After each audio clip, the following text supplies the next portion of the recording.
Bonjour tout le monde.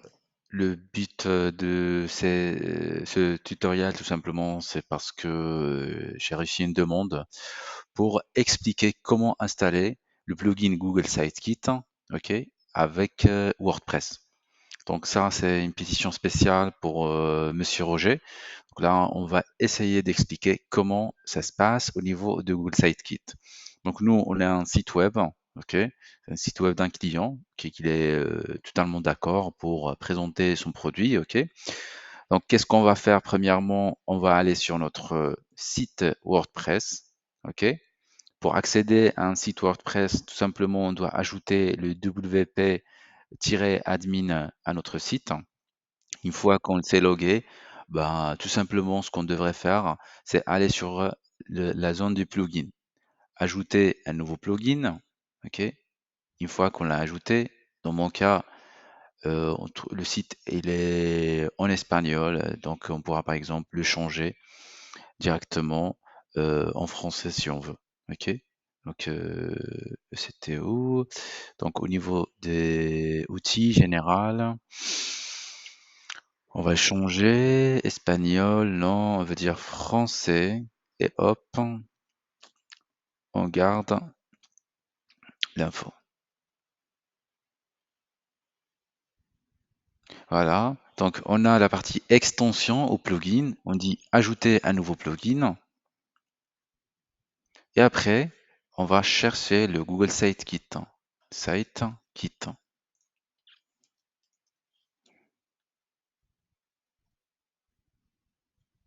Une fois qu'on a localisé le plugin, on doit installer.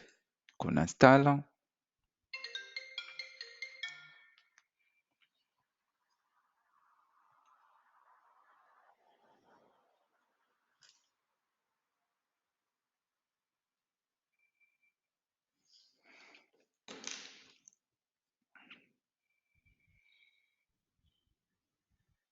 ça prend du temps.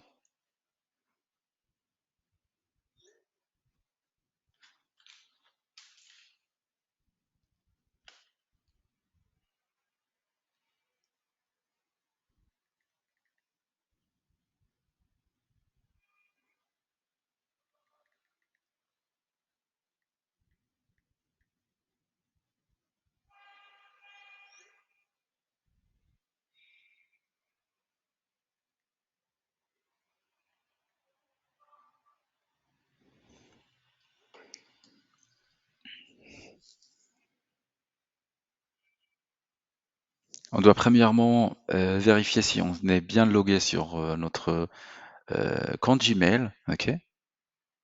Si on a bien logué, il n'y a pas de souci. Une fois que l'installation est complétée, on devrait donner la possibilité à Google Sitekit pour accéder à notre compte Gmail. Ok.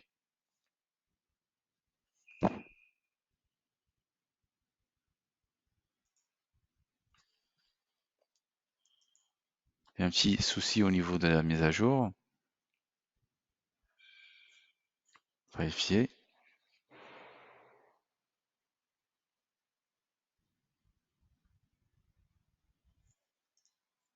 C'est ok. C'est ok.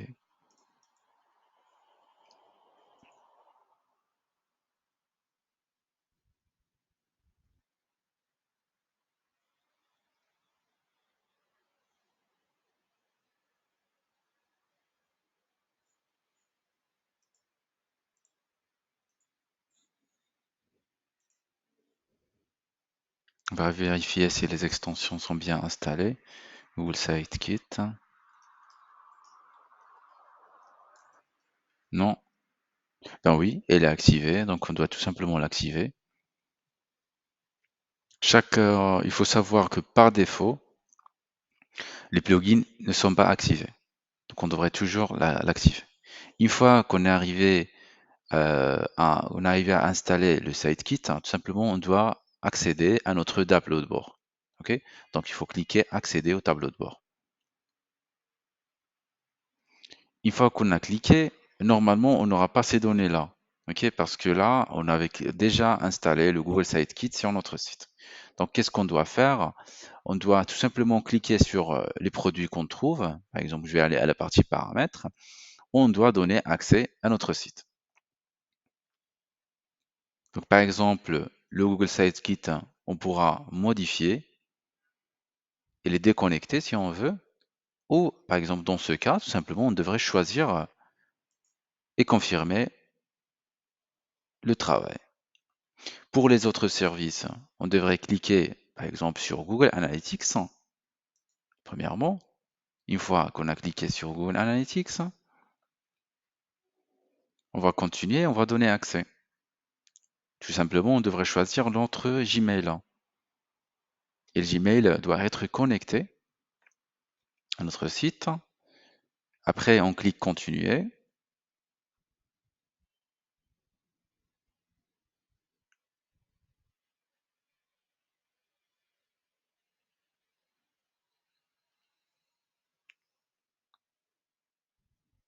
Voilà, c'est parfait. Donc, une fois qu'on a donné tout en, ça veut dire les permis à Google Search Console, ben, on devrait voir les données sur Google Search Console dans notre plugin Sitekit. On va vérifier Google Analytics, il est bien connecté. Donc là, il nous dit oui, il a la possibilité de connecter, on va dire tous les sites. Et là, il dit une propriété de Google Analytics 4 est également créée, donc génial. Continuez, vous devrez autoriser Sitekit. Ok, continuez, j'autorise à créer une propriété Google 4. On vérifie encore une fois. On lance, continuez. Et voilà. Donc, qu'est-ce qu'on a fait? On a autorisé Google Sitekit pour afficher. Voilà. Donc, c'est fait. Je comprends. Une fois qu'on est arrivé là, on va voir les données de notre site. Ok? Donc, si on veut installer Google Tag Manager, on doit cliquer sur la partie paramètres. Et paramètres. On clique, on avance, connecter d'autres services et on choisit Google Tag Manager.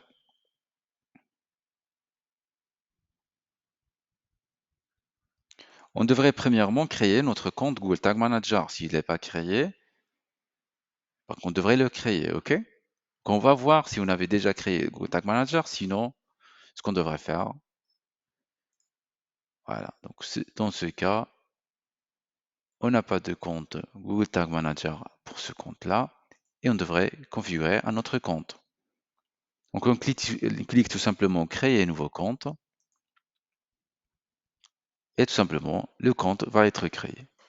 Donc, comme on avait fait avant, voilà, Espagne,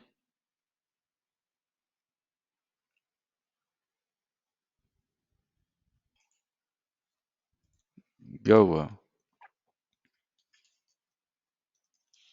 web, create, espagnol, yes,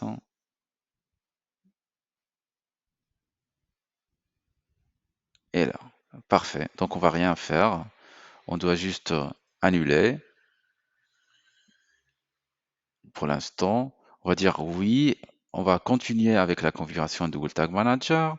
On va poursuivre la configuration du module. Si on avait créé déjà le compte, il n'y aura pas ce souci-là. On choisit le compte de notre site, Go Reforma. Le contenu en Go Reforma aussi pour notre site web. Et voilà, on vient d'installer Google Tag Manager et c'est parfait. Donc on va vérifier sur notre site. Voilà, on vérifie. L'instant, il a besoin du temps des fois pour faire comme ça. Submit, on envoie. OK, tag.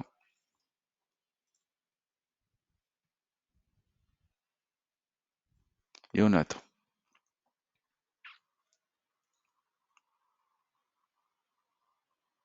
OK, on reprend. Pour l'instant, on ne le voit pas toujours.